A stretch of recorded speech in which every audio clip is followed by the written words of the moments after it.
കേരളത്തിൽ തന്നെ ഏറ്റവും വലിയ മത്സരം നടക്കുന്ന ലോക്സഭാ മണ്ഡലമാണ് കോഴിക്കോട്. കോഴിക്കോട് 7 നിയമസഭാ മണ്ഡലങ്ങളാണുള്ളത്.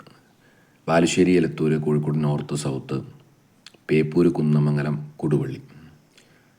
ഇതിൽ LDFന് എപ്പോഴും തലവേദന കൊടുവള്ളിയാണ്.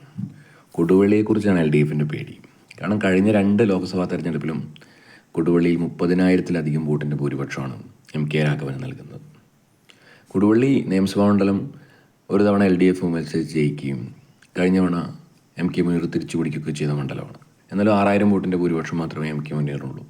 പക്ഷേ ലോക്സഭയിലേക്ക് വരുന്ന സമയത്ത് LDFൻ്റെ തലവേദനയാണ് കൊടുവള്ളി.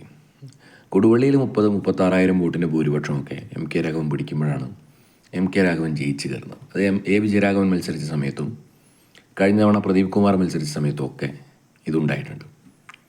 ഇത്തവണ LDFൻ്റെ കാൻഡിഡേറ്റ് ഒരു മുസ്ലിം സ്ഥാനാർത്ഥി ആയതുകൊണ്ട് തന്നെ ഒരു മുസ്ലിം ഭൂരിപക്ഷ പ്രദേശം എന്ന രീതിയിൽ കൊടുവള്ളിയിൽ UDF ഭയക്കുന്നൊരു കാര്യം അവിടെ വോട്ട് ചോർച്ച ഉണ്ടാവുമെന്നാണ്. എലത്തൂരും ബാലുശ്ശേരിയിൽ നിന്നും കിട്ടുന്ന വോട്ടിനെ മറികടക്കുന്നത് കൊടുവള്ളിയെ കൊണ്ടായിരുന്നു.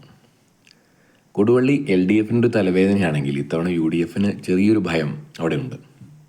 അപ്പോൾ കൊടുവള്ളിയെ ഇപ്പോഴും LDF ഭയക്കുന്നുണ്ട്. കാരണം കഴിഞ്ഞ 2 തെരഞ്ഞെടുപ്പിലും LDFന് വളരെ കുറഞ്ഞ വോട്ടാണ് കൊടുവള്ളിയിൽ കിട്ടിയിട്ടുള്ളത്.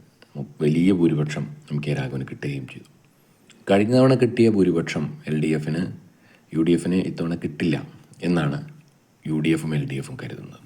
പക്ഷെ അത് എത്രത്തോളം കുറയും എന്നുള്ളതാണ് LDFൻ്റെയും UDFൻ്റെയും വിജയം തീരുമാനിക്കുന്നത്.